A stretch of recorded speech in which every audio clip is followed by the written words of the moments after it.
Hola, ¿qué tal amigos y amigas? Muy buenos días, tengan todas y todos ustedes. Sean bienvenidos a este taller de Derechos Económicos, Sociales, Culturales y Ambientales que organiza la Academia Interamericana de Derechos Humanos en coordinación con el CEDESCA. Mi nombre es Adán Fernández y el día de hoy nos acompaña la maestra Laura Esparza, quien se encargará de desarrollar este taller. Pero antes de eso, quiero compartir con ustedes cómo es que se desarrollan estos talleres de los DESCA y también hacer una pequeña introducción a efecto de contextualizar la ponencia de la maestra Laura. Para tal efecto, pues voy a compartir unas diapositivas con todos ustedes.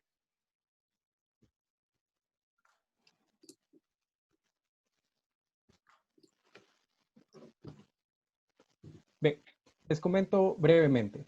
En cada edición de los talleres que organiza el CEDESCA se aborda un derecho distinto, un eje distinto entre los múltiples que están contenidos en los DESCA. En ediciones pasadas hemos hablado acerca de derechos culturales, derechos a la educación, económicos, al medio ambiente y bueno, el día de hoy el tema que nos atañe es el derecho al agua y al saneamiento. En ediciones posteriores de estos talleres vamos a hablar del derecho al trabajo y a la seguridad social y también del derecho a la alimentación. Bien, pero ¿cómo se desarrollan estos talleres? Bueno, primeramente, el taller se llama DESCA y Suprema Corte de Justicia de la Nación. ¿Pero por qué se llama así? Bueno, pues porque en estos talleres se abordan las sentencias que ha emitido la Suprema Corte de Justicia de la Nación en materia de DESCA. Y bueno, nosotros lo que hacemos es una búsqueda de estas sentencias, las separamos por ejes o por derechos e identificamos las líneas jurisprudenciales. El día de hoy, la línea jurisprudencial que vamos a abordar es la de los montos mínimos de agua. Y bueno, una vez que ya tenemos esta línea jurisprudencial, pasamos a la exposición de la sentencia Ito o la primer sentencia que ha emitido la Suprema Corte sobre esta línea jurisprudencial. Y posteriormente pasamos a un análisis ya más profundo de la sentencia vigente o la sentencia dominante que va a estar a cargo de la maestra Laura Esparza. Y por último vamos a tener también una ronda de comentarios, preguntas y respuestas. En esta breve participación quiero compartir con ustedes tres cuestiones. El primero pues es el marco jurídico del derecho al agua. En un segundo momento quiero compartir con ustedes la sentencia Ito y pues bueno, al final haré una pequeña reflexión sobre esta sentencia. Antes de comenzar, es bien importante recalcar que el derecho al agua ha sido vinculado ya con otros derechos como el derecho a la alimentación, el derecho a la vivienda, a la salud, al medio ambiente, e inclusive a la vida, a la dignidad. Por lo tanto, existen instrumentos que si bien no regulan el derecho al agua de manera expresa, eh, pues sí protegen expresamente otros derechos en donde se infiere que está contenido el derecho al agua. Por lo tanto, bueno, aquí a manera de ilustración, pues seleccioné algunos instrumentos internacionales del sistema universal en donde no se protege expresamente, pero sí se infiere que está contenido en otros derechos. Y también podemos ver algunos ejemplos de algunos otros instrumentos que sí protegen expresamente el derecho al agua. Bien, quiero comentar de manera muy breve dos instrumentos internacionales que nos van a servir porque esos instrumentos internacionales son los que utilizan la Suprema Corte de Justicia de la Nación para resolver estas sentencias. El primero es la observación general número 15 que emitió el Comité de los DESC en el 2002, eh, en donde dentro de muchas cosas importantes establece tres características que deben de observarse en el derecho al agua. La primera es la accesibilidad, que quiere decir que el Estado debe de encargarse de construir toda esta infraestructura para que los ciudadanos puedan acceder a este vital líquido. Además de la disponibilidad que refiere precisamente a que la cantidad de agua que sea suministrada por el Estado pues sea suficiente para garantizar pues las necesidades básicas de los ciudadanos. Y por último, la calidad hace referencia a que el agua que suministra el Estado pues debe estar libre de cualquier partícula que pueda poner en peligro la salud e inclusive hasta la vida de los ciudadanos. Y bueno, en cuanto al el segundo instrumento que quiero hacer mención es a las guías de calidad de agua y consumo humano emitida por la OMS.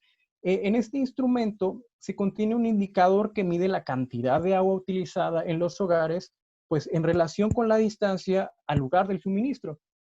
Es decir, la OMS determina que aquellas personas que no tienen acceso a este servicio, pues son aquellas que tienen un suministro a más de 1 kilómetro. Y bueno, estas personas en promedio recogen o utilizan 5 litros de agua por persona diarios. En cuanto al acceso básico, pues son aquellos que tienen un suministro a menos de 1 kilómetro y en promedio estarán utilizando o recogiendo 20 litros diarios. El acceso intermedio se refiere precisamente a que el agua suministrada pues ya está accesible por en medio de un grifo en casa y estas personas utilizarán aproximadamente 50 litros por persona. Y bueno, en cuanto al acceso óptimo, se refiere a que el agua es suministrada en varios grifos en casa y las personas utilizarán o recogerán pues de 100 a 200 litros diarios por persona. Bien, en el sistema interamericano, pues no contamos tampoco con un texto o con un instrumento que proteja expresamente el derecho al agua. Sin embargo, no quiere decir que no se proteja. Tan se protege que la Corte Interamericana de Derechos Humanos el pasado 6 de febrero emitió la primera sentencia en donde condenó al Estado de Argentina por la violación de este derecho al agua. Y bueno, a nivel nacional, este derecho al agua está contenido en el artículo 4, párrafo 6 de la Constitución Política, y existen otros instrumentos que si bien no confieren un derecho como tal, pues sí establecen ciertas obligaciones para el Estado en referencia con este vital líquido. Y bueno, hemos llegado ya a la sentencia Ito, el recurso de inconformidad 49, diagonal 2014. Pero ¿qué pasó aquí? Bueno, les comento brevemente los hechos que motivaron el juicio de origen. Un ciudadano solicitó el suministro de agua al ayuntamiento y al director general del sistema de agua potable y saneamiento en un municipio del estado de Morelos. Esta solicitud fue rechazada porque las autoridades manifestaron que la infraestructura que ellos tenían pues no llegaba hasta la colonia del ciudadano. Ante tal respuesta, pues el ciudadano se inconformó, promovió el juicio de amparo indirecto y bueno, este se sobreseyó, el ciudadano inconforme presentó recurso de revisión y bueno, el Tribunal Colegiado de Circuito le dio la razón. Le dio la razón y señaló dos cuestiones. Sentenció dos cuestiones. La primera, pues que se realizaran todos estos trámites necesarios para garantizar el derecho al agua al ciudadano, es decir, que se construyera este suministro de agua. Y en un segundo momento, pues que en tanto se garantizaba este derecho al agua, se proveyera este suministro, este vital líquido por medio de pipas. ¿Qué pasó? Bueno, pues años más tarde acude la autoridad responsable con con el juzgador de distrito y le dice, ¿sabes qué, juzgador? Ya cumplí con la sentencia. ¿Por qué? Porque ya le construí un suministro y ya le estoy mandando agua al ciudadano. Y pues bueno, el juzgador de distrito señala que efectivamente ya se ha garantizado el derecho al agua. Sin embargo, pues el ciudadano se inconforma. Pero ¿por qué se inconforma el ciudadano si ya le habían construido una toma de agua y ya le estaban mandando agua? Bueno, pues el ciudadano expone dos cuestiones. La primera es que si bien es cierto que se le había construido ya una toma de agua, pues esta cantidad que se le estaba suministrando no era la necesaria para satisfacer sus necesidades porque el municipio le estaba mandando agua una vez a la semana y a veces había semanas en que ni siquiera le mandaba agua. Además, el segundo agravio que manifiesta, pues se refiere a que el juzgado de distrito nunca se cercioró de que efectivamente se estuviera suministrando este vital líquido por medio de pipas en tanto se garantizaba el derecho al agua. Y bueno, en cuanto al estudio de fondo que realiza la Suprema Corte de Justicia de la Nación, prácticamente se refiere, primero declara fundado el agravio del ciudadano en razón de que el juzgador de distrito solamente se limitó a cerciorarse de que estuviera construida una toma de agua, más no que estuviera garantizado el derecho al agua. Por lo tanto, había otros elementos que tenía que valorar. Y aquí es donde funda su determinación en la observación general número 15, en específico en la disponibilidad. Además señala que para que el juez de distrito determinara que esta cantidad que estaba siendo suministrada por el municipio era suficiente, tenía que apegarse a las guías de calidad emitidas por la OMS. Y bueno, en un segundo momento también declara fundado el segundo agravio del ciudadano. ¿Por qué? Bueno, pues porque el juzgador de distrito efectivamente nunca se cercioró de que efectivamente se hubiera estado suministrando este vital líquido por medio de pipas, en tanto se garantizaba el derecho al agua. Y bueno, ¿cuál fue la resolución de la Suprema Corte de Justicia de la Nación? En la Suprema Corte de Justicia de la Nación resuelve dejar sin efectos el acuerdo de cumplimiento de sentencias y también le ordena al juzgador de distrito que requiera a la autoridad responsable el cumplimiento cabal de la sentencia del colegiado. Además, que para determinar si esta sentencia ya se cumplió, pues que se tuvieran que analizar todos los elementos que contiene el derecho al agua. Y bueno, de esta sentencia, pues habría que rescatar dos cuestiones. Que en la Suprema Corte determina que para el cumplimiento de este derecho, pues no basta con solamente construir una toma de agua, sino que hay otros elementos que se tienen que garantizar. Caso concreto, pues la característica de la disponibilidad. Y bueno, el segundo punto es consecuencia del primero y la Corte determina que efectivamente debió de haber un monto mínimo necesario para garantizar la satisfacción de las necesidades del ciudadano. Y bueno, muy en general, esto es a lo que hace la primera sentencia, la sentencia Ito de esta línea jurisprudencial. Y bueno, pues ya hemos llegado al análisis de la sentencia dominante que va a estar a cargo de la maestra Laura Esparza. Eh, y bueno, antes de eso, antes de darle el uso de la voz a la maestra, quisiera compartir con ustedes su semblanza curricular a efecto de que pudiéramos conocer mejor a la ponente. Bien, la maestra Adriana Laura Esparza es abogada especialista en gobierno corporativo, sustentabilidad y derechos humanos en el ámbito empresarial. Es licenciada en Derecho por la Universidad de Monterrey. Tiene un máster en Derecho del Comercio Internacional en la Universidad Panteón Assas de París. Es maestra en Derecho de la Empresa por la Universidad de Monterrey y cuenta también con una tercera maestría en Derechos Humanos y Democracia por la Facultad Latinoamericana de Ciencias Sociales.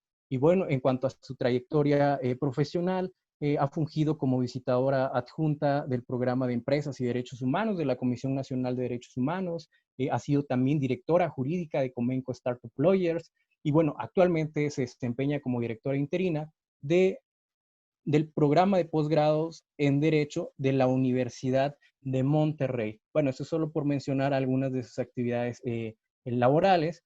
Y bueno, también ha participado y ha sido ponente, docente, ha fungido como maestra. Y bueno, tiene diversas publicaciones, tiene distinciones también, pero bueno, este es en síntesis, este es un pequeño resumen de su gran trayectoria, tanto académica como profesional. Y bueno, maestra, quedo con usted para que desarrolle su participación y pues bienvenida.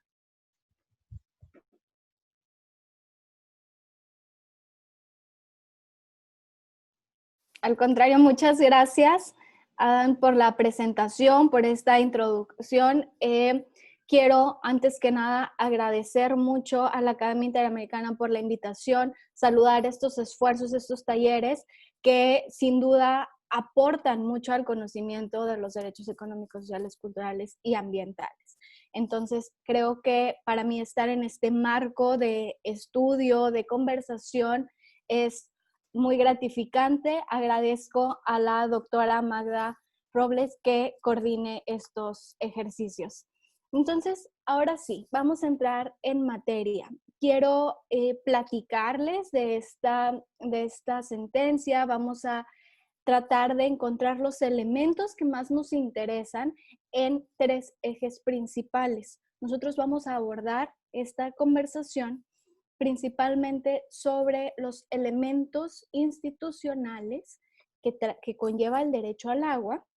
Vamos a platicar específicamente sobre la calidad, vamos a hablar específicamente sobre disponibilidad, vamos a abordar el tema de empresas y el Estado. Entonces, con esto en mente, vamos a tratar de trazar una ruta de conversación. Sé que hay muchos elementos que nos van a causar cuestiones y sobre los que podríamos platicar muchísimo tiempo cuando hablamos del derecho al agua, que como Adán ya nos contó, bueno, hay muchas circunstancias, hay muchos países, todavía es un derecho que estamos dándole contenido, estamos todavía buscando mejores formas de su aplicación. Entonces, vamos a tratar de acotarnos a esto y a mí lo que me toca platicarles es sobre el amparo directo en revisión 5099 del 2017. Para hablar de esta, vamos a retomar lo que ya nos platicó Adán sobre el derecho al agua. El derecho al agua ya nos contaron de su marco internacional, ya nos contaron de su importancia. Hay que retomar un elemento. Este es un derecho que podría considerarse un derecho llave. ¿Por qué es un derecho llave? Bueno, porque muestra mucha interrelación con otros derechos. Si una persona no logra tener satisfecho este derecho, es muy posiblemente que no pueda satisfacer otros. Entonces, de ahí su importancia, de ahí que nosotros como Estado o que las autoridades tengan que desarrollar diversas actividades, diversas acciones o intervenciones gubernamentales para satisfacerlo.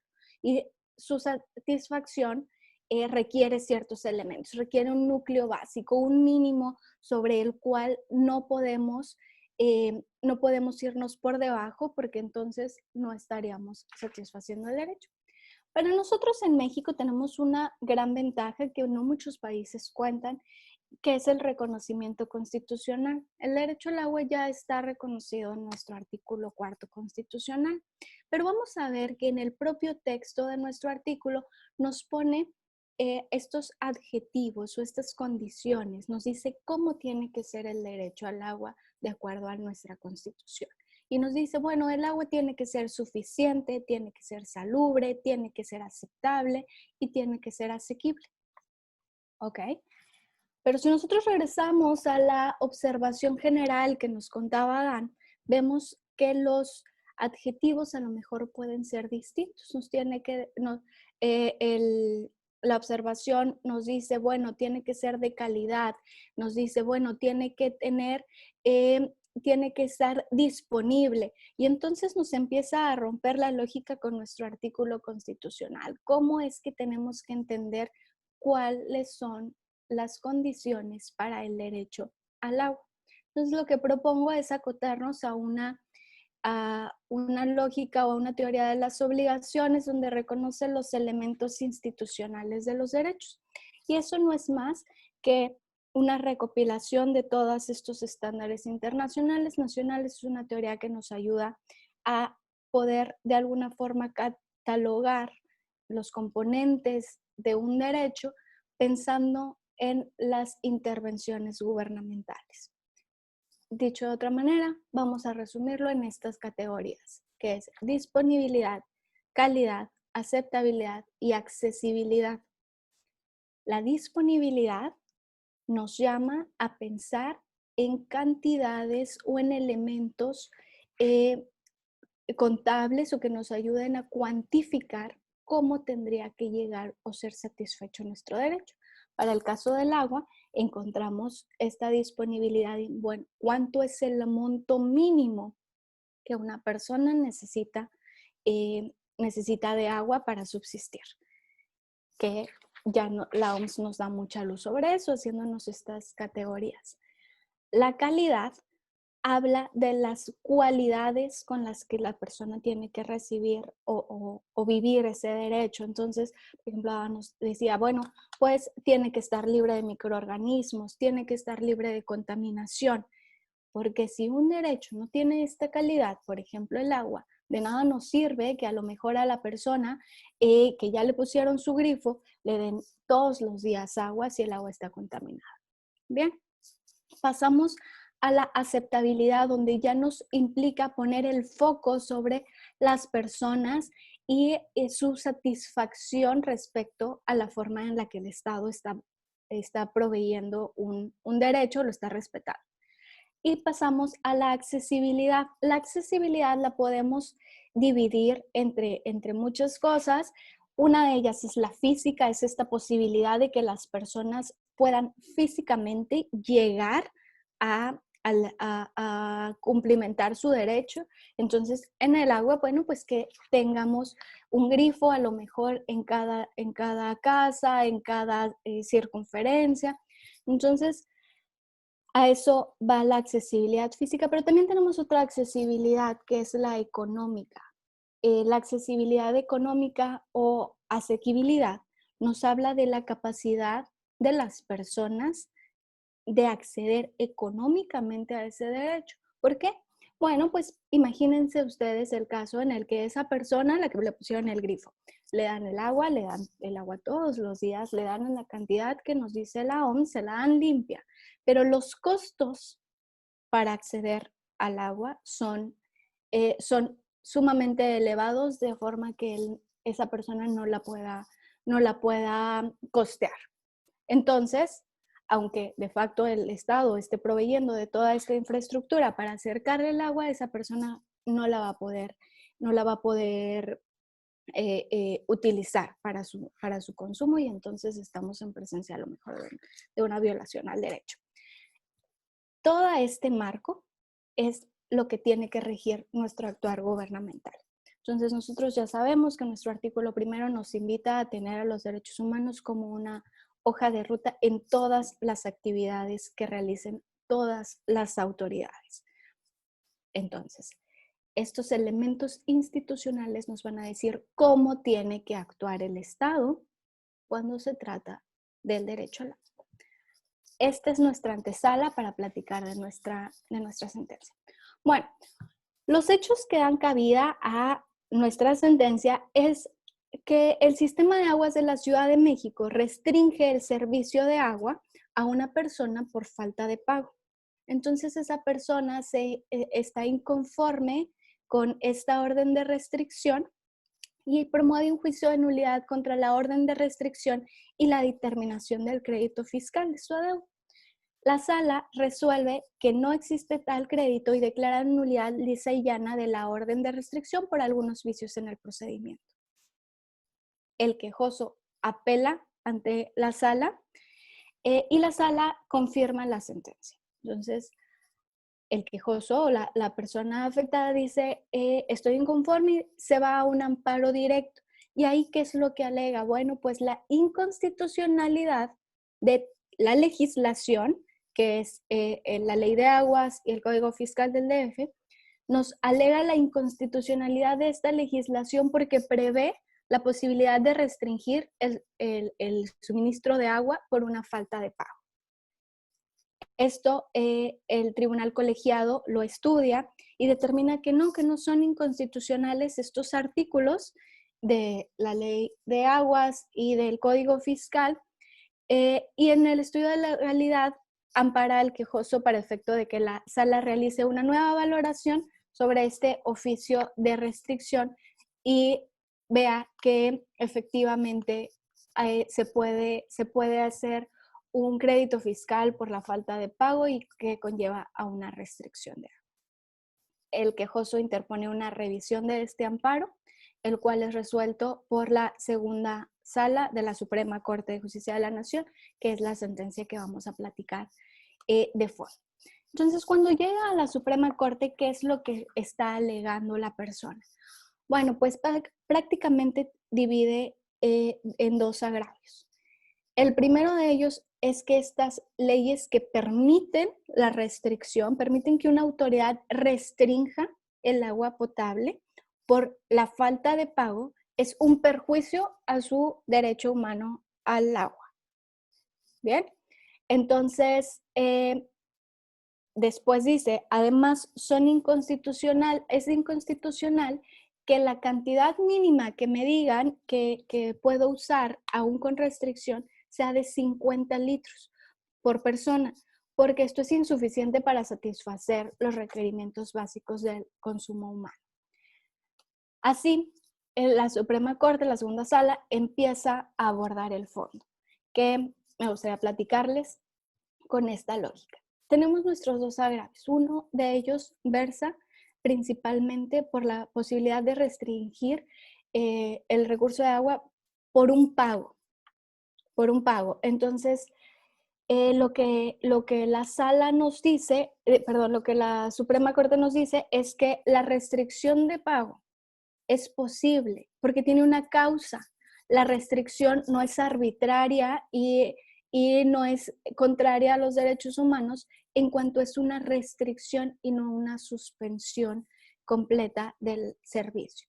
Entonces, tienes una restricción, tienes una causa por la cual se está restringiendo, que es la falta de pago, y además nos dice que no es absoluta. Esta restricción nos marca algunas condiciones que nos ayuda a contextualizarla, a entender, a entender en qué condiciones se puede dar. Y el primero es el fundamento de por qué se debe de pagar el agua. El fundamento de por qué se debe de pagar el agua es el principio de el agua paga el agua, de acuerdo a la Corte. La Corte nos dice que las personas tienen derecho a satisfacer, a acceder al agua con todos estos elementos institucionales, con calidad, con disponibilidad, con aceptabilidad y con calidad. Pero esto conlleva también un pago de derechos. Ese pago de derechos se utiliza principalmente para la extracción, para el entubado, para hacer todos los mecanismos que hacen posible que el agua sea llevada hasta las personas.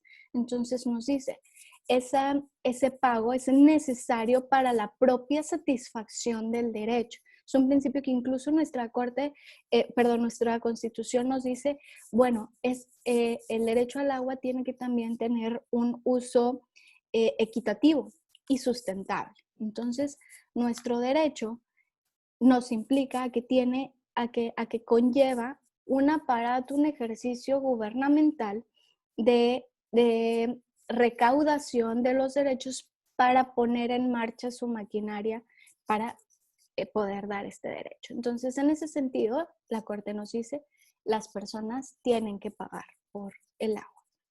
Nos dice, pero además, este procedimiento que para determinar cuándo vamos a restringir el uso del agua, tiene sus excepciones y tiene excepciones basadas en circunstancias que ponen a las personas en especial vulnerabilidad. ¿Y cuáles son estas? Bueno, pues nos habla, por ejemplo, de personas enfermas, nos habla de personas adultas mayores, nos habla de personas con ciertas discapacidades. Entonces, la propia legislación reconoce que estos elementos de satisfacción de un derecho van a ser flexibles en cuanto tienen en su centro a una persona que para su subsistencia va a tener diferentes necesidades. Entonces, nos da esas excepciones y además nos dice la Corte, bueno, pues todo este procedimiento respeta un mínimo que es un mínimo suficiente para la vida y la salud. Y cuando ya hablamos de suficiencia, entonces hablamos de disponibilidad, hablamos de cuánta agua tiene que ser adecuada para que una persona pueda subsistir. Entonces nos regresamos a esta guía de la OMS que nos dice cuántos son los medios, los altos y los bajos. La cantidad que prevé esta legislación de la Ciudad de México tiene su límite menor en los 50 litros. Entonces, lo que dice la legislación es, bueno, pues si usted deja de pagar en 2 periodos consecutivos, y no está en esta lista de causales como es tener una especial situación de vulnerabilidad, que su hogar tenga unos ciertos metros cuadrados y valor catastral. Si usted no está en eso, entonces sí le voy a seguir proveyendo del líquido vital en 50 litros diarios por persona que viva en su casa. La Corte dice, bueno, pues es que sí respeta este mínimo se piensa que está apegado a estos límites de la OMS, y esto no es ocioso, esto no es que nuestros legisladores hayan pensado, vamos a encontrar un estándar que sea internacionalmente aceptado, pues tal vez no, tal vez se deba a que nuestra observación general 15 del Comité ya te dice o ya alienta a los estados a que en todas sus legislaciones se respeten los mínimos de calidad y disponibilidad que genera la OMS como órgano técnico en esta materia. Entonces, dice la Corte, bien, con todos estos elementos, el proceso de restricción de agua es adecuado porque cumple con estos criterios. Y en ese sentido declara la inoperancia de los agravios del quejoso y confirma la sentencia del colegiado. ¿Qué nos queda de ver? ¿Qué es lo que necesitamos reflexionar o ver un poquito más allá? Nos tenemos que regresar entonces a los elementos institucionales. Ustedes recuerdan que nosotros hablamos de disponibilidad y hablamos de accesibilidad económica, precisamente. Hablamos de cuando la accesibilidad del agua implica hacer un pago. Nosotros, si rastreamos todos estos instrumentos internacionales, en ningún momento nos dice que el agua deba de ser completamente gratuita. El agua en general, para su satisfacción, contempla que tiene que seguir ciertos principios de sustentabilidad y también de solidaridad. Él nos invita a pensar que los estados tienen que recaudar de alguna forma montos necesarios para que sus pipas, sus servicios de alcantarillado, sus servicios de saneamiento, los pueda dar con los máximos de calidad. ¿Qué nos queda de ver la Corte? Bueno, pues que en el 2017 acude a México, hace una visita el relator especial sobre derechos humanos y el acceso al agua, que es el señor Leo Heller, que nos cuenta de varias condiciones que percibe en México, y uno de ellos es justamente el costo del agua.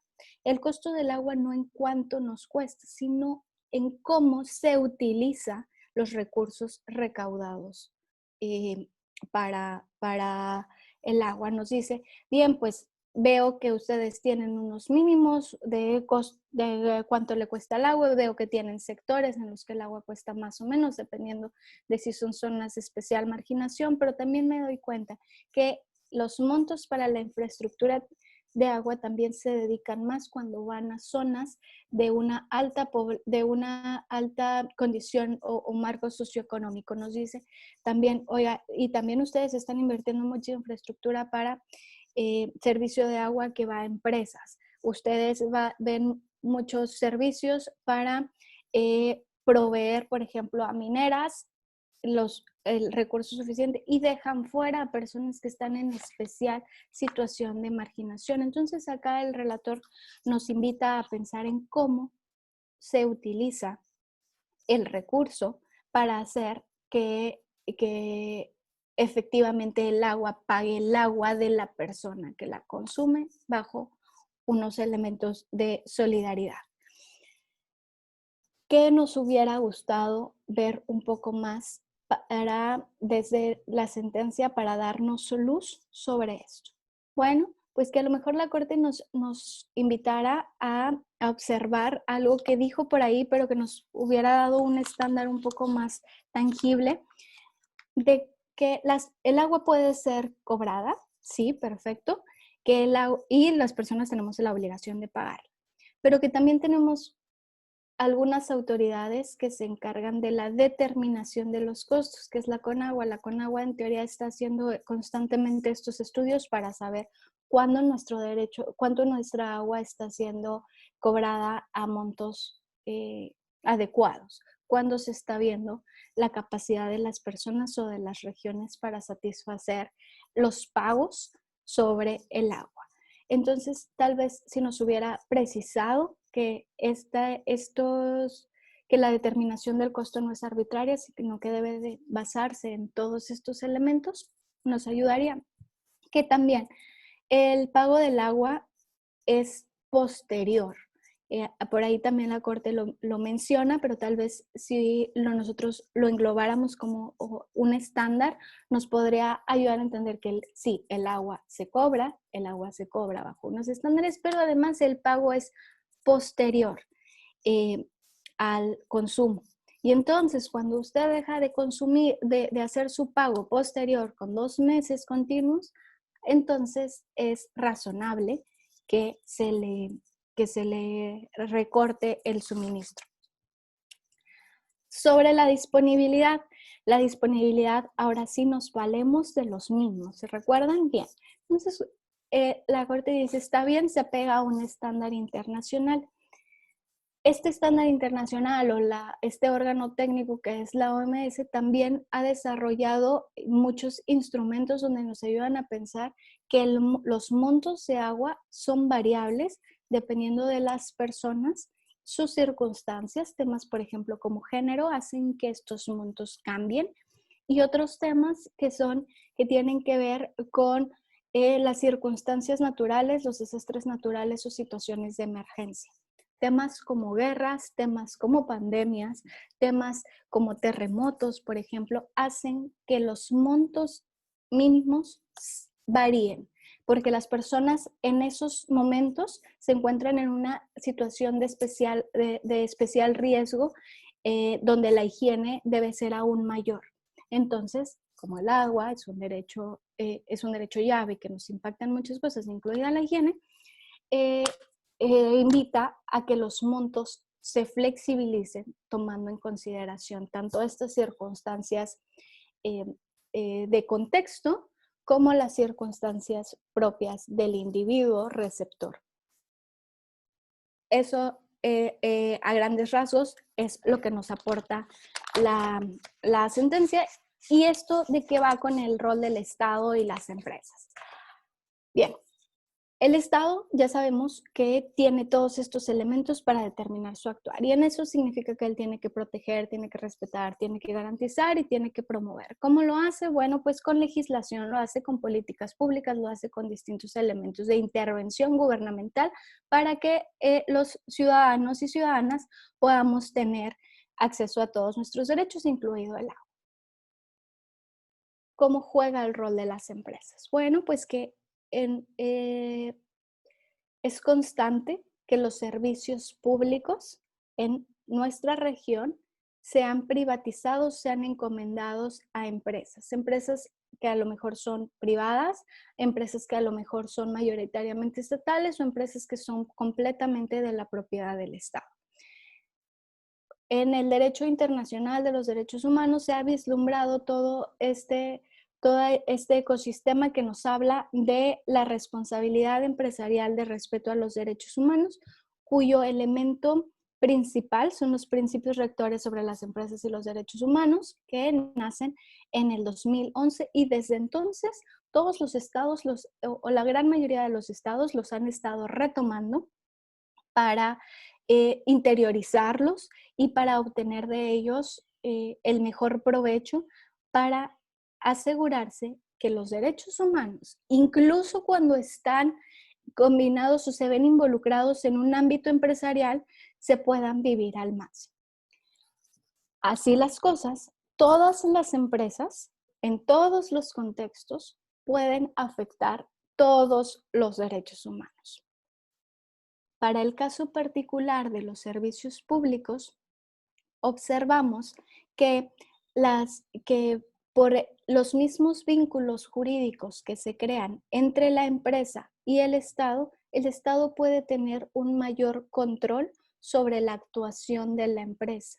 Le puede y debe establecerle requisitos básicos para evitar que este servicio público del que presta la empresa se dé con nuestras condiciones de los elementos institucionales que ya platicamos. ¿Por qué? Porque en algunos momentos donde estas empresas no logran satisfacer el derecho de forma adecuada y se conjuntan algunos elementos como el control del Estado, como una afectación, puede causar responsabilidad por incumplimiento de sus obligaciones al Estado.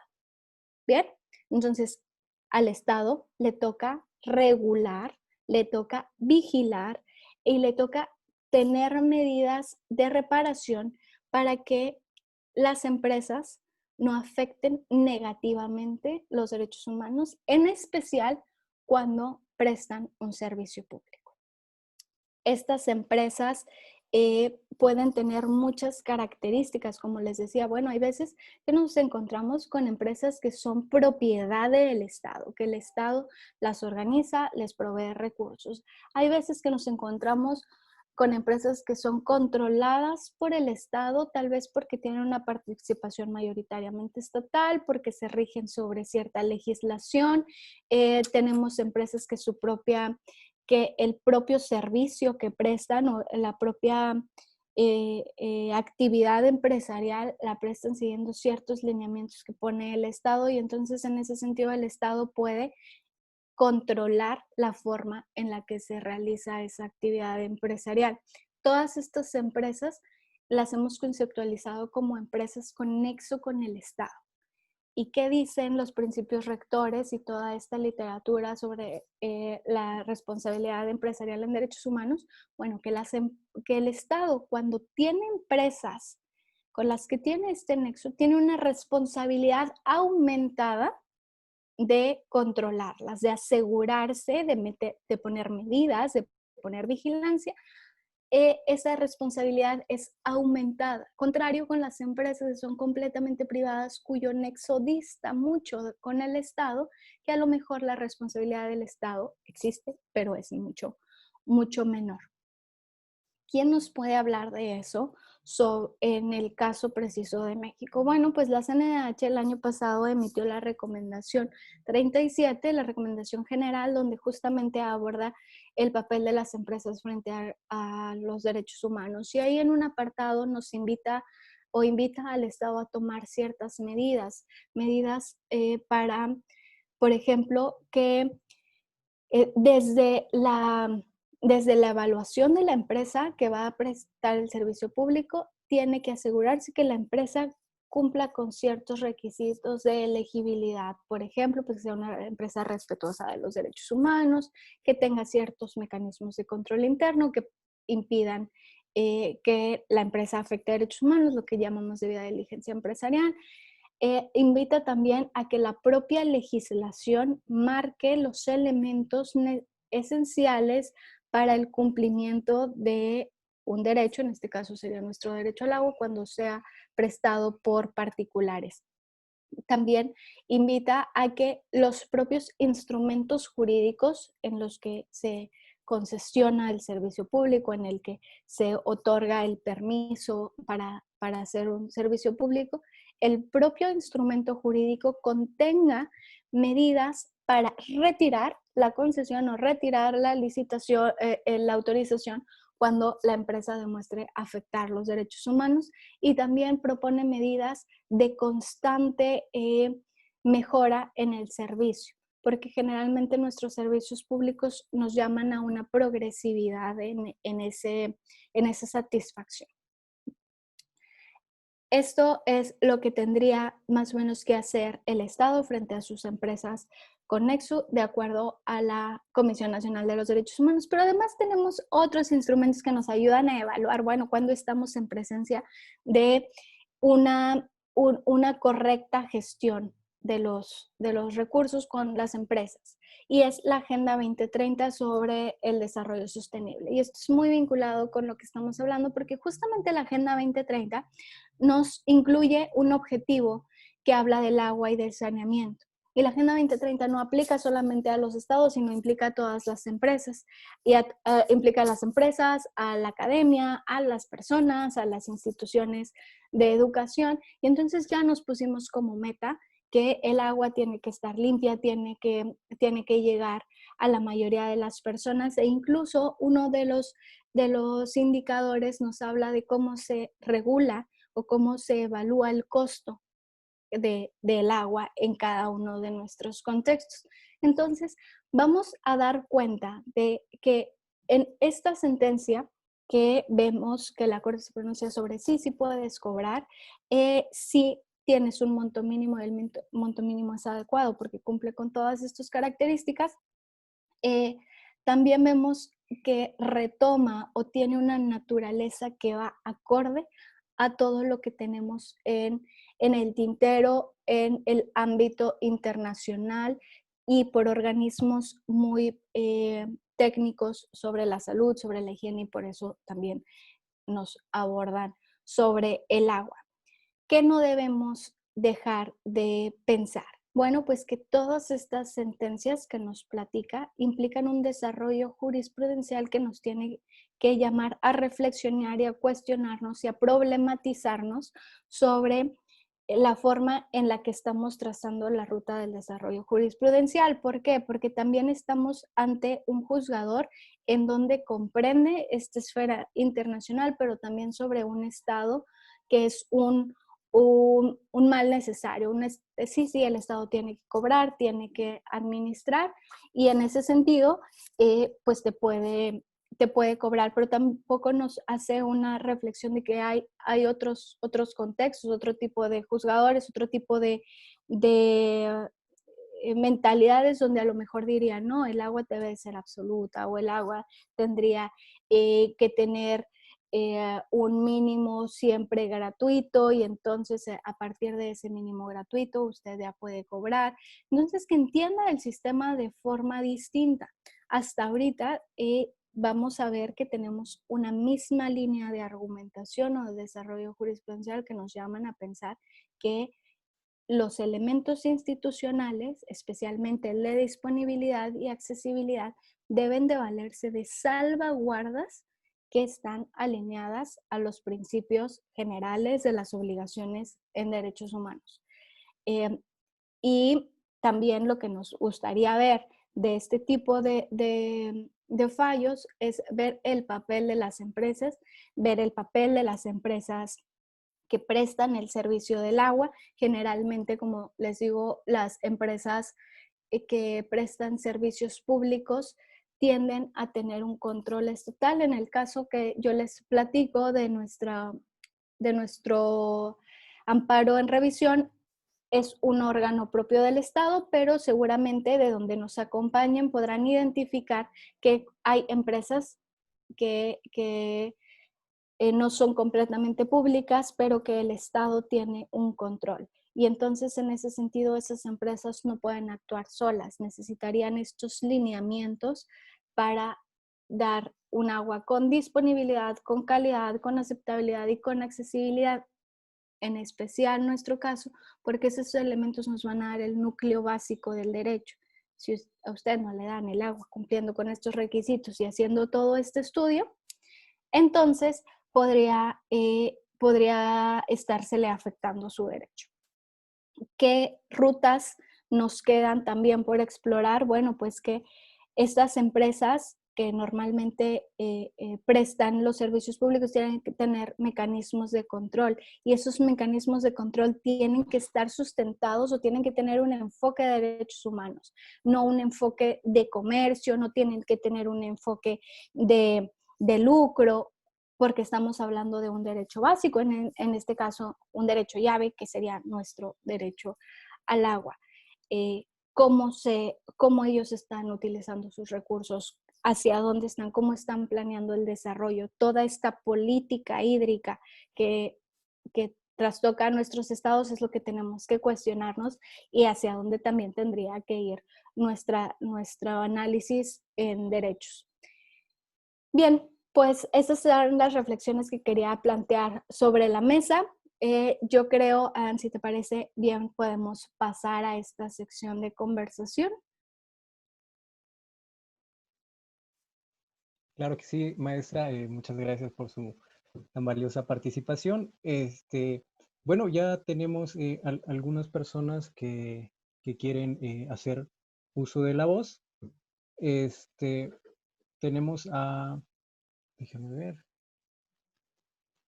a Vanessa Gutiérrez, que quiere hacer una pregunta eh, para que le podamos dar acceso al micrófono. También invito a las personas que nos están sintonizando por medio de Facebook, inclusive por Zoom, que si quieren hacer alguna pregunta, pues bueno, la pueden mandar por medio del chat, o inclusive levantar la mano y pues le cedemos el uso de la voz. Bien, Vanessa, adelante. Buenos días. Primero, felicitar por su exposición a la maestra Laura Esparza y tengo una pregunta relacionada con la garantía del derecho al agua. Primero quisiera saber cuáles son las acciones o qué tendría que hacer el Estado mexicano para lograr garantizar el derecho al agua en México, tomando en cuenta pues lo que nos menciona, el núcleo duro del derecho al agua, que es accesibilidad, calidad, disponibilidad, y también tomando en cuenta las características de cada región y cada estado, ¿no? Porque puede ser que en un estado el problema sea la accesibilidad o cualquiera de los elementos que se presentan. Y una segunda pregunta es acerca de qué medidas específicas se tienen que tomar para garantizar el derecho para grupos vulnerables. Serían mis dos preguntas.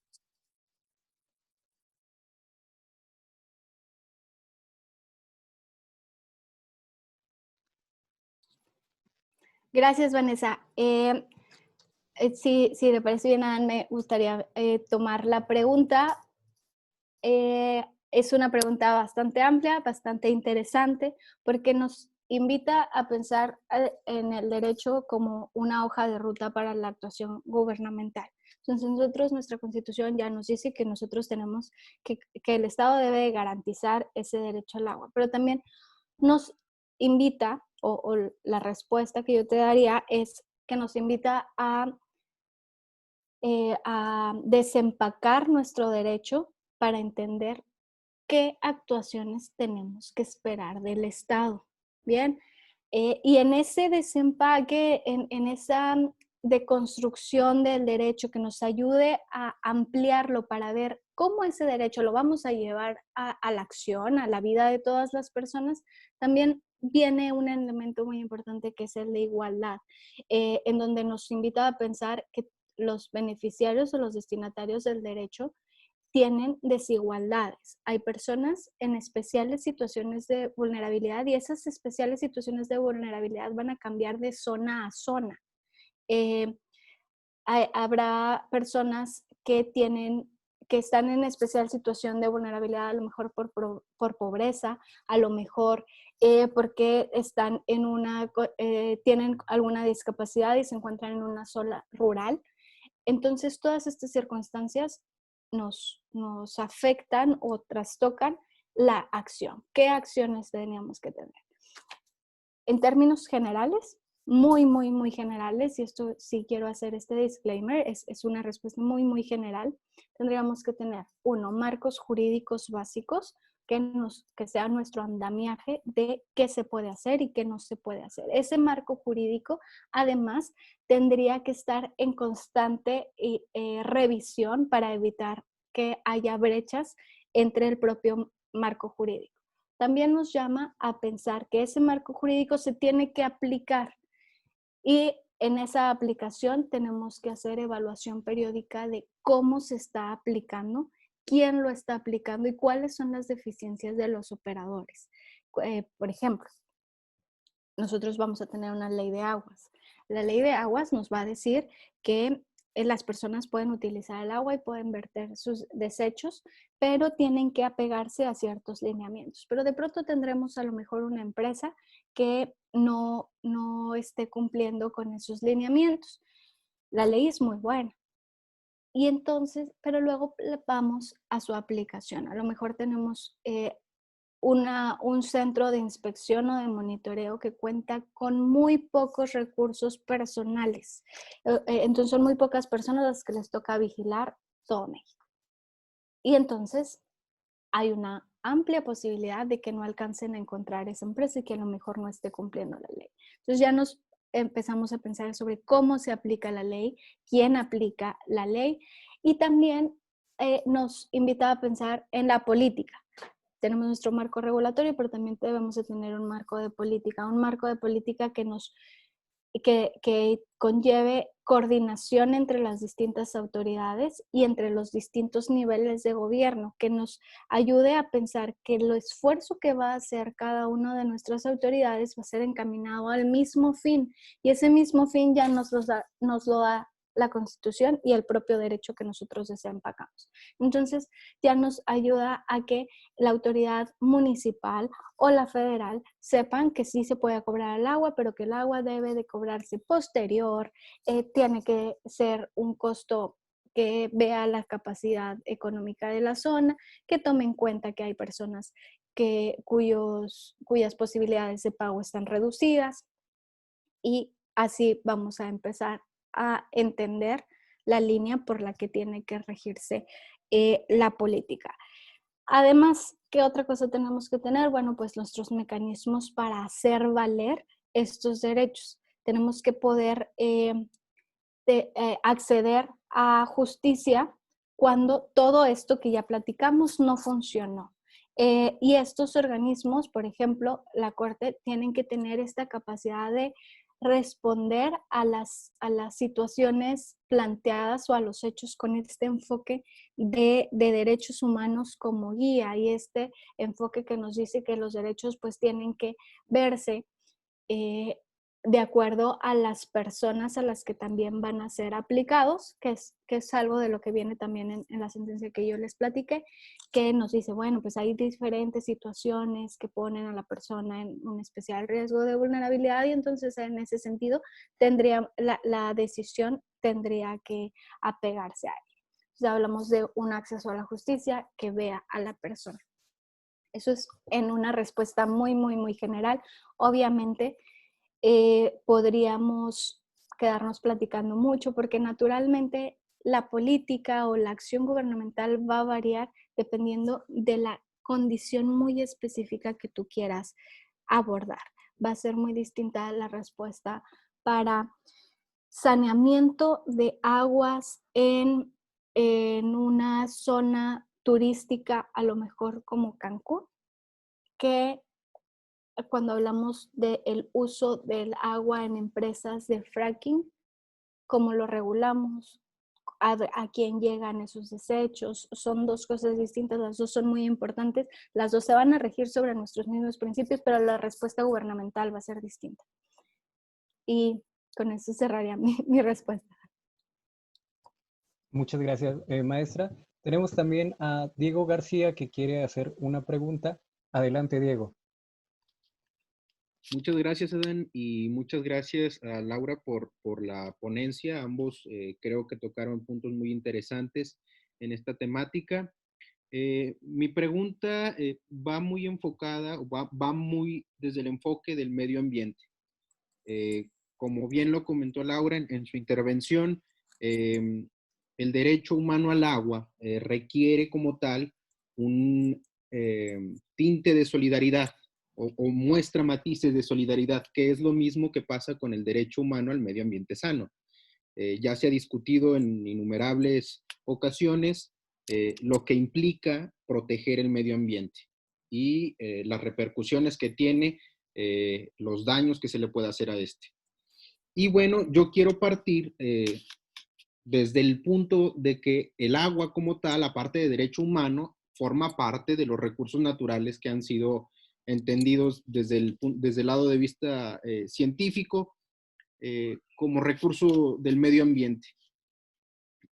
Actualmente existe una tendencia o existe idea de generar una mayor participación y un acceso a la información y a justicia de los ciudadanos, el ejercicio del derecho humano al medio ambiente sano. Y en el mismo tenor, me gustaría saber de qué manera estos accesos, tanto a la información como a la participación y a la justicia, pueden ser garantizados, pero respecto del derecho humano al agua. Se me ocurría en primer término que tal vez una respuesta pronta pudiera ser, pues bueno, no contaminemos el agua, pero creo que esta responsabilidad nos corresponde a todos, seamos ciudadanos o seamos autoridades. Entonces no le veo mucha trascendencia a ese punto. Por eso me gustaría saber de qué forma pudiera garantizarse estos llamados derechos de acceso en el tema de agua. Y esa sería mi pregunta. Muchas gracias.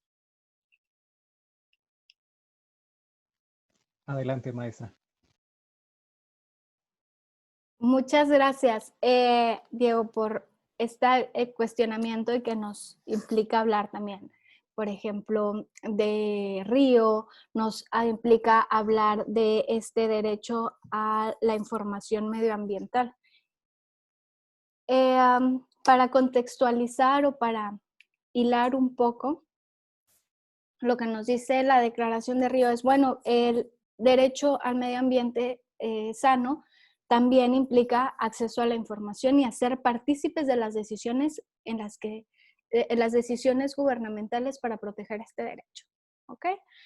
Y resulta que es muy interesante que nuestra observación general, la 15, la que platicábamos sobre del Comité DESC, que es mucho más viejita que esto, y por acá no tengo la fecha, pero es anterior a Río, dice que uno de los componentes de la accesibilidad es el acceso a la información sobre el agua.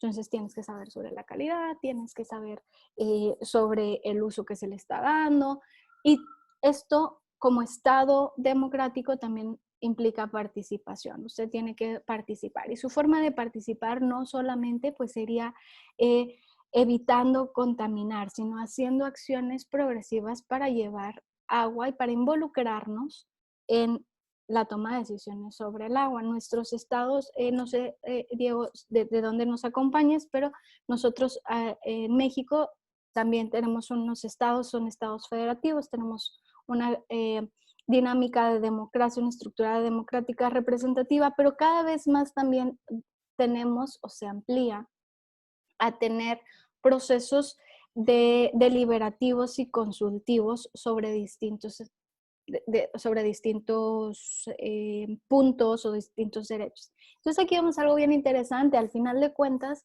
los espacios de colaboración ciudadana impactan en nuestro disfrute del derecho. Hacemos ejercicios democráticos en donde vemos cómo nosotros como ciudadanos, como partícipes de la comunidad, podemos decir qué es lo que esperamos de la satisfacción del derecho. Claro, asumiendo desde el primer punto nuestra responsabilidad de no contaminar. Esto es nuestro piso mínimo como ciudadanos, como personas que vivimos dentro de un planeta, acotándolo al agua como elemento del ambiente. Eso nos implicaría entonces que nosotros deberíamos de empezar por no contaminar. Pero nuestro segundo elemento es que tendríamos que participar de estos foros. Y la respuesta de cómo se garantiza, bueno, pues que el Estado tal vez podría ponernos estos foros de diálogo, de discusión, donde se combinen las opiniones de los más altos expertos, pero también de la persona que recibe el agua, que la vive. Porque posiblemente nuestros expertos nos puedan dar y argumentar con base en evidencia cómo tendría que ser el disfrute del agua, pero si nosotros dejamos fuera al titular del derecho, podríamos estar no viendo una necesidad muy particular que le ayudaría a que su vivencia del derecho sea mucho mejor. Así podría abarcarse tanto el acceso a la información como la participación en la toma de decisiones, como la aceptabilidad del derecho al agua y la obligación del Estado de promover los derechos. Espero haber contestado tu cuestionamiento. Muchas gracias, maestra. Nos están llegando preguntas también por medio de Facebook. Voy a dar lectura a una de ellas. Dice, buenos días, ¿cómo se garantiza el derecho humano al agua en momentos de pandemia y donde existen elementos en diversas zonas del país como la escasez e infraestructuras obsoletas?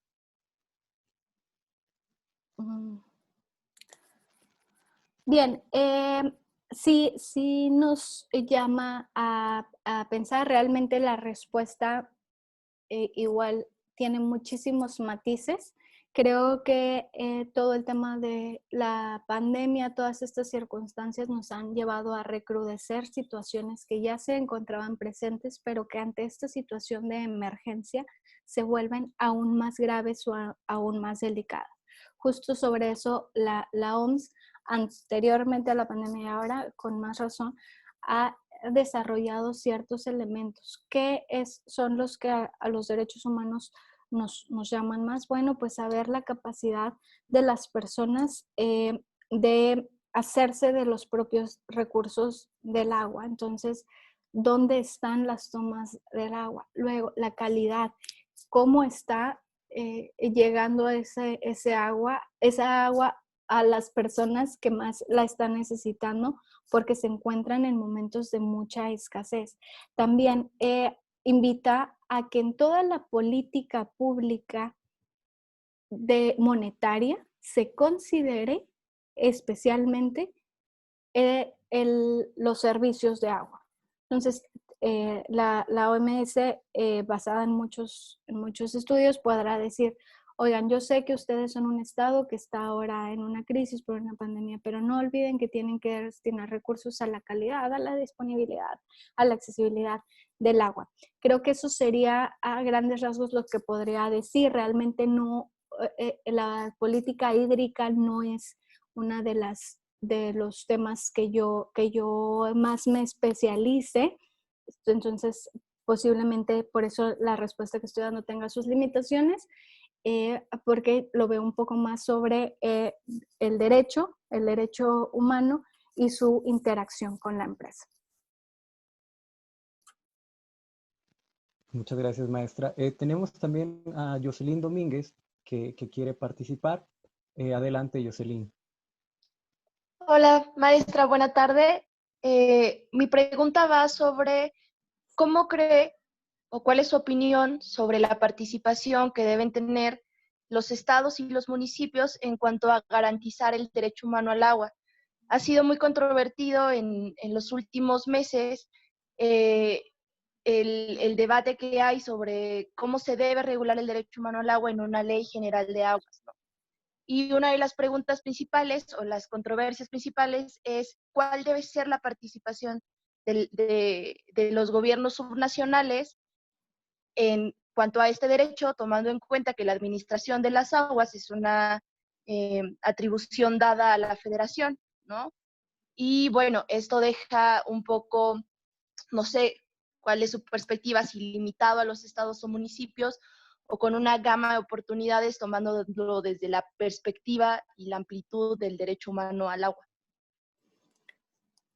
Sí, justo que creo que justo nos acabas de dar la respuesta. Esta participación y en general sobre cualquier derecho, la coordinación interinstitucional va a ser muy necesaria, relevante y tiene sus limitaciones. Generalmente son limitaciones que se engloban más dentro del ámbito de la política. He entendido, claro, como esta interacción, estas distintas tensiones que pueden generarse entre los niveles de gobierno y entre los homólogos. Entonces, desde un punto de vista muy técnico, ¿cuál debería de ser la participación? Bueno, pues de coordinación en el ámbito de sus atribuciones y en especial que las políticas tendrían que estar anidadas. La política o la tendencia o lo que marque una ley o una política en ámbito federal tendría que tener un mismo espíritu cuando se va transminando a las entidades federativas o a los municipios. Igual sus operadores, los operadores que al final de cuentas terminan siendo los municipios y más importante acá, como les digo, serán las empresas que son encargadas de proveer el servicio, tendrían que tener esta misma idiosincrasia, este mismo límite o marco en el que el derecho puede ser dado. Entonces, para resumir, sí tendrían que participar, tendrían que estar en un marco de coordinación de acuerdo a sus facultades, de acuerdo a sus recursos y más a los recursos humanos con los que cuentan todas las intervenciones gubernamentales para los derechos humanos. Tienen que ver cuáles son las capacidades reales de los estados, de los municipios, y cuando estos son muy deficientes, el foco está en mejorarlas, porque de nada va a servir que tengamos instrumentos regulatorios muy fuertes si no alcanzamos a ajustar estas otras circunstancias de los que las van a aplicar. Por eso ellos tendrían que estar presentes en estas discusiones, hacer ver las condiciones, tendrían que ellos mismos tratar de mejorar para poder aplicar ciertos límites, tratar de encontrar en los derechos este límite mínimo para que el Estado en todas sus estructuras alcance a llegar y a superar. Sería mi respuesta. Gracias, maestra. Tenemos otra pregunta también de Facebook. Nos preguntan cómo hacer para que de la mejor manera la población tome conciencia de que merecemos agua de calidad, porque con eso mejoramos nuestra salud, pero que también tenemos obligaciones para que esto sea posible. Muy bien. Entender a los derechos humanos como responsabilidades también de las personas es el punto de partida. Todos tenemos que entender que nosotros somos también sujetos de esta responsabilidad de la vivencia de los derechos humanos de las otras personas, que nosotros encontramos nuestros límites o nuestras actuaciones en lo que no vaya a afectar a alguna otra persona. Por eso, cuando hablamos de recursos, en especial recursos naturales, nuestra responsabilidad es más alta, porque el recurso que yo mal utilice el día de hoy no va a afectarme solamente a mí, sino a muchas generaciones, a mi vecino y a personas que a lo mejor viven muy lejos de mí, que jamás voy a conocer, pero por un acto particular, la afectación va a tener consecuencias comunitarias. ¿Cómo hacernos conscientes de eso? Creo que es un reto que tiene que contestarse también desde la promoción, desde la cultura de derechos, desde que la persona sepa que tiene estas responsabilidades y que tiene que actuar en consecuencia.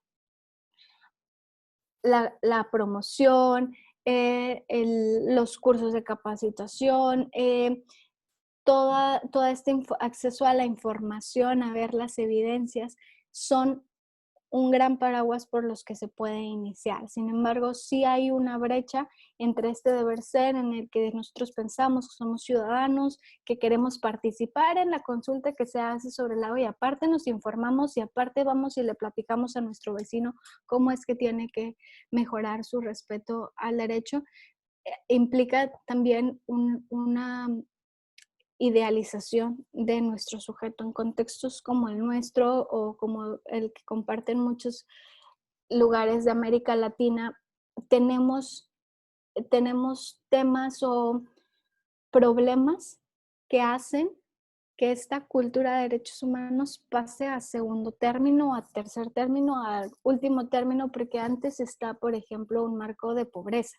Entonces las personas necesitan primero estar bien antes de involucrarse en los derechos. Entonces tenemos todas estas circunstancias que a lo mejor son prioritarias para muchos núcleos de personas que viven en ciertas condiciones que nos impiden llegar a este tema ideal donde tenemos un ciudadano que conoce o que espera todo eso. Eso no es una justificación para que no se haga o para que se deje de lado. ¿Dónde está, desde mi punto de vista, un actor o una clave que nos ayuda a articular esto? Bueno, pues dentro de las mismas comunidades, desde la misma proximidad que nosotros tenemos en nuestra comunidad más básica, que va a ser nuestra colonia. Entonces, esa proximidad que nos da conocernos, que nos da ponerle cara a quién voy a afectar el día de mañana si yo no tengo cuidado con el uso de los recursos, ayuda a la concientización, ayuda a tomar decisiones mejores y ayuda a que actuemos como comunidad. Por eso creo que es muy importante apegarnos a instrumentos como les cuento de la Agenda 2030 que ya nos van ayudando a entender cuáles deberían de ser nuestras prioridades para llegar a un 2030 más homogéneo donde no dejemos nadie atrás. Muchas gracias, maestra. Tenemos otra pregunta que nos llegó por medio de Facebook. Nos preguntan, ¿usted está a favor de que la distribución y cobro sea por organismos estatales o municipales o está a favor de que sean empresas privadas? ¿Y por qué? Ok. No es una respuesta que deba ser forzosamente excluyente una de otra, porque tendríamos que ver a los contextos. Hay países cuyo desarrollo en las empresas, la misma concepción del trabajo de una empresa privada es muy distinta a la que a lo mejor podremos tener en México. Mi respuesta entonces no sería una u otra, sino sería la que dé una mejor satisfacción en cuanto a la vigilancia, supervisión y otorgamiento del recurso, del propio recurso al agua. Desde mi propia formación o desde mi conceptualización, soy muy tendiente a irme más a la regulación del Estado, a la regulación de los organismos, porque son los que podemos hacer responsables ante las vías jurisdiccionales muchísimo más fácil que las empresas. Entonces, como usted podrá ver, mi respuesta va en a quién le puedo exigir más fácil, no a quién está dando la supervisión y el control del suministro mejor. Que ahí está esa brecha. Creo que tendría que ser muchísimo más analizado y platicado para ver en la circunstancia concreta qué nos funciona más. De pronto, a veces los aparatos gubernamentales o los de vigilancia no tienen capacidades de sanción tan estrictas que nos dejarían a los propios emisores del agua fuera de muchas sanciones. Hay veces que sí. Entonces se conjugan una complejidad de circunstancias, pero creo que también tendríamos que ver en la capacidad que tenga el organismo de coordinar otros organismos y la capacidad técnica que tenga para definir el monto de los recursos, que tenga capacidad para coordinar o para tener elementos humanos lo suficientemente fuertes para dar ese recurso. Entonces no diría que las empresas son o un ámbito completamente privado nos darían una respuesta peor que el gubernamental o más arbitrario que el gubernamental. Posiblemente no, posiblemente haya estructuras o propuestas muy sólidas en ese sentido, pero insisto, mi formación me implica pensar un poco más en estructuras gubernamentales que se apoyen de estructuras privadas. Gracias, maestra. Tenemos también otra pregunta que nos hicieron por la plataforma de Zoom y nos preguntan, ¿cómo garantizar el derecho al agua y al saneamiento en zonas irregulares cuando al querer garantizar este derecho se contrapone con la propiedad? Sí, creo que eso también nos tocaría verlo desde un punto más de desarrollo territorial. Insisto en la predominancia del derecho al agua por su posibilidad de impactar en muchos otros derechos. Entonces, si usted me pregunta, bueno, pues es que acá encuentro la colisión entre que esas zonas son irregulares por algo, generalmente son irregulares por la problemática del mismo terreno para que puede presentar riesgos, por ejemplo, en los ríos o, por ejemplo, a las faldas de los volcanes o de los cerros o ciertas circunstancias por las cuales ese territorio posiblemente no sea susceptible de que las personas vivan ahí. Pero entonces hablamos de un derecho de propiedades de ordenamiento contra el del agua. Condicionar el agua a ese grado en el que las personas no puedan tener agua potable, agua limpia, les va a afectar aún más precisamente porque se encuentran en una zona irregular. porque al encontrarse en una zona irregular, muchas veces ni siquiera pasan las cuadrillas de vacunación, muchas veces pues no tienen agua, no tienen luz, no tienen recolección de basura, entonces necesitan más el agua. ¿Cómo se debería atacar? Creo que es una respuesta que yo no podría dar ahora, pero creo que de un estudio completo nos llevaría a decir que el agua va primero. Muchas gracias, maestra. También tenemos a Mirna Hinojosa que quiere hacer una pregunta. Adelante, Mirna. Hola, muy buenas tardes, maestra. Pues muchas gracias por su exposición y muchas gracias por las respuestas que nos ha brindado hasta ahora. Yo tengo una inquietud, me surgió en la primera parte de la intervención cuando Adán nos estaba presentando los instrumentos internacionales y nos mencionaba que no protegen directamente el derecho al agua. Y me gustaría saber qué impacto tiene esto, qué impacto tiene el hecho de que los instrumentos internacionales pues previamente presentados no protejan directamente el derecho al agua. Gracias.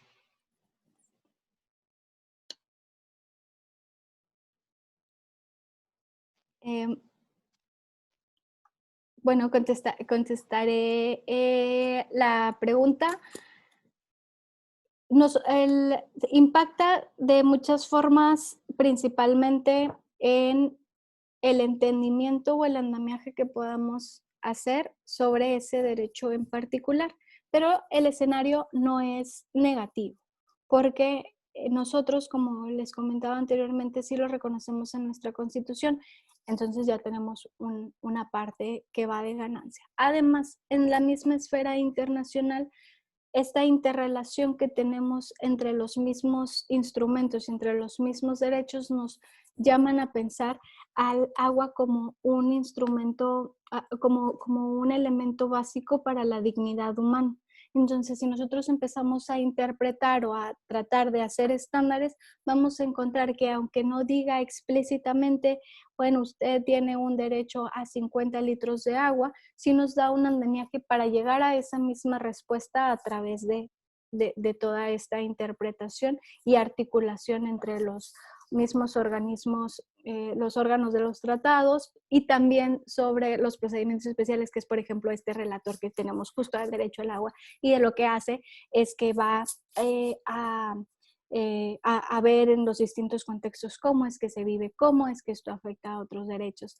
Entonces, sí tenemos un andamiaje. ¿Qué afecta, qué impacta? Bueno, es que a lo mejor no está tan clara esta misma ruta, pero creo que hacia allá va. La ruta, desde mi punto de vista, es esperanzadora. Nosotros ya lo tenemos, pero no hay que perder esta otra parte, que es una ruta esperanzadora en cuanto al texto y el desarrollo académico que nosotros estamos teniendo acá.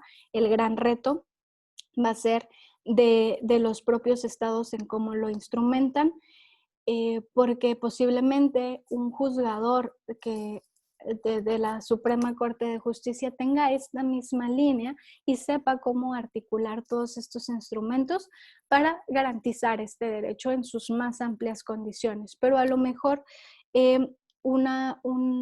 otra autoridad, el simple hecho de que no le venga, usted tiene que darle a todas las personas 50 litros, sea una problemática a la hora de la programación pública y de la propia implementación.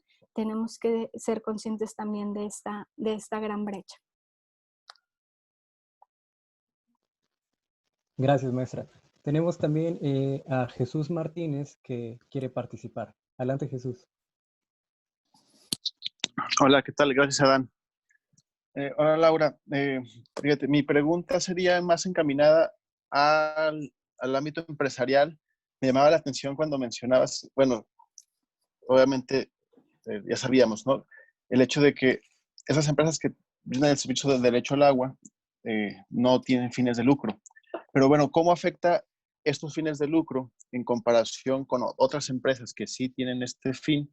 En general, empresas como Lala, Coca-Cola, como cervecerías, en cuanto a los intereses que podrían verse bueno, más bien, esa es mi pregunta. ¿Cómo se relaciona, o si hay una relación desde tu experiencia entre estos dos tipos de empresas y el Estado, pensando en cuanto a pensar en el futuro, ¿no?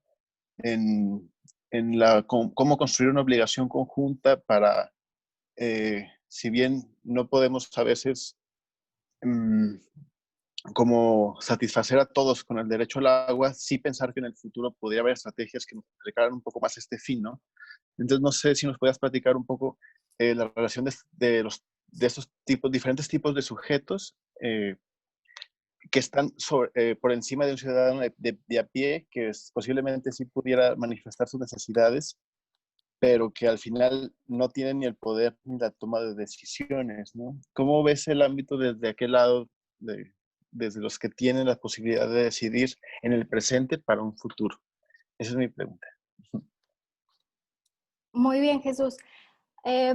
Para tratar de sintetizar, justamente el tema de la responsabilidad empresarial en derechos humanos nos aborda muchas de estas circunstancias donde la empresa, por sus características, por su historia, por su dinámica particular en nuestro ordenamiento socioeconómico mundial y en la gobernanza mundial, tiene más posibilidades o tiene una fuerza especial frente a un titular de derechos,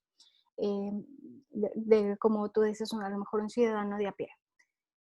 Entonces, por eso nos ayuda a ver qué mecanismos debemos articular para que el Estado se asegure de que estos intereses privados no mermen el disfrute de los derechos de las personas. Entre esos mecanismos es reconocer, primero alcanzar a ver que esta empresa va a tener un interés o una posibilidad aún más grande que este ciudadano.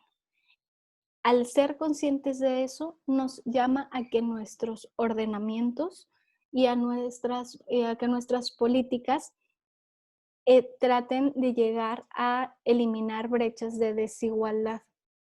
¿Ok?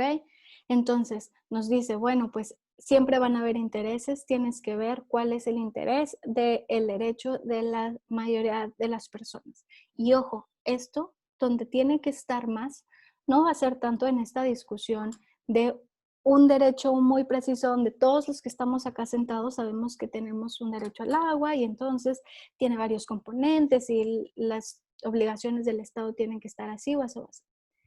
Tiene que ser una discusión que se vea particularmente en las políticas económicas, las políticas de desarrollo, las políticas que nosotros, o leyes que nosotros tradicionalmente pensamos que no tienen un componente tácito de derechos humanos, entonces algunas veces podemos obviar estas circunstancias o estos efectos que podría tener el beneficiar a un interés privado o a lo mejor a una gran capacidad de inversión en un territorio en específico. Imaginemos una cervecera que va a implementarse en una región específica, pero resulta que esa región específica sufre de mucha escasez y esta planta va a tener va a consumir mucho recurso hídrico. Entonces nos lleva a pensar, oiga, pues ¿cómo está usted planeando su desarrollo? ¿Cómo está planeando usted su captación de recursos, las propias protecciones o salvaguardas que se les ponen a estas empresas que en el mejor de los casos están bien intencionadas para una satisfacción de la propia comunidad y un crecimiento económico?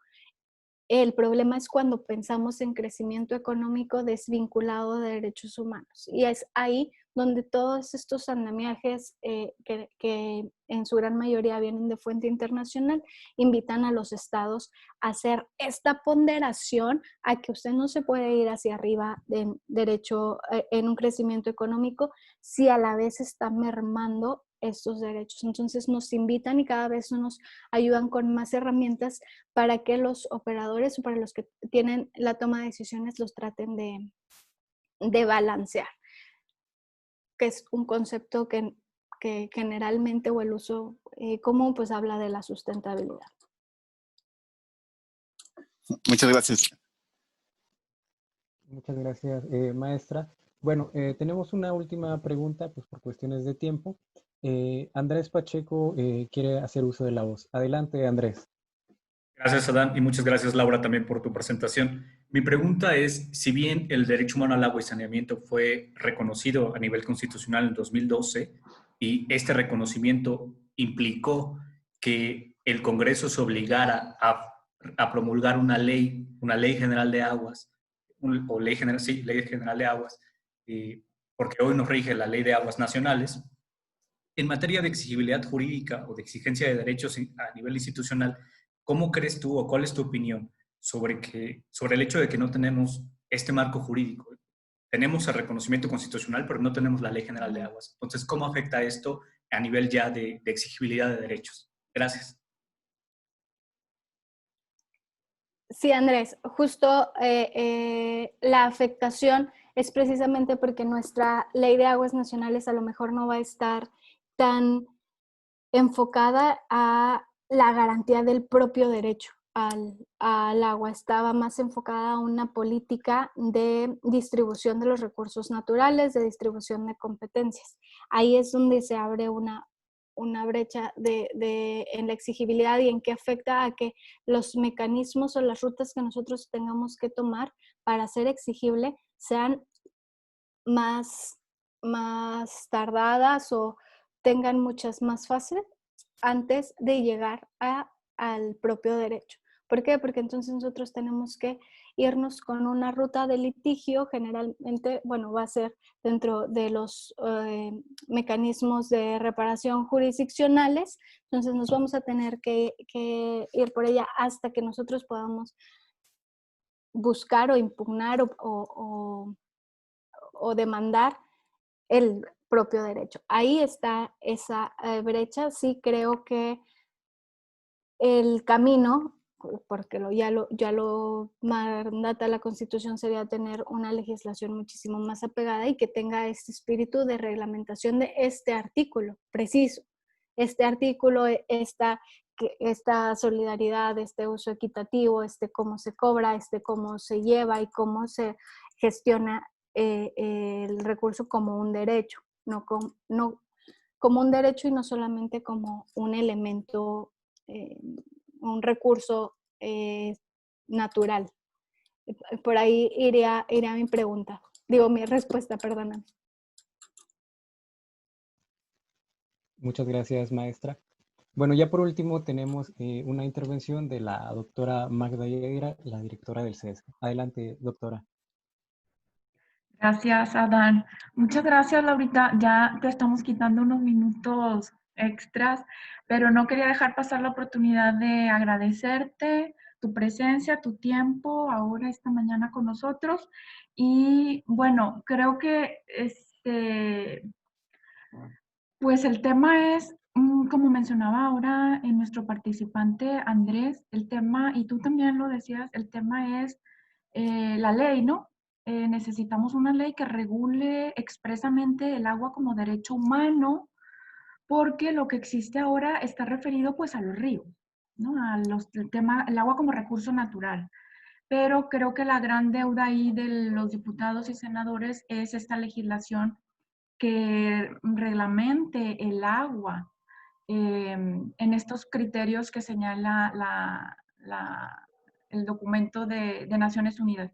Y hasta entonces, pues creo que seguiremos viendo más casos que están obligando a los tribunales federales y locales a estar resolviendo en normativa incluso de soft law, porque la observación general que tanto tú como Adán nos han referido no tiene carácter ni de tratado ni de declaración, es una observación general número 15, emitida por el comité y bueno, no deja de plantear problemas, pero hasta el momento pues ha dado soluciones, porque es de donde han jalado los tribunales los parámetros y los criterios como los que ya nos han mencionado ustedes también. Bueno, solamente agradecerte, Laurita, qué gusto verte otra vez y bueno, bienvenida a la academia. Gracias. Estamos acá pues ahora de manera virtual y muchos saludos y mucho agradecimiento para todos los participantes. Hasta luego. Gracias, Adán. Gracias, doctora.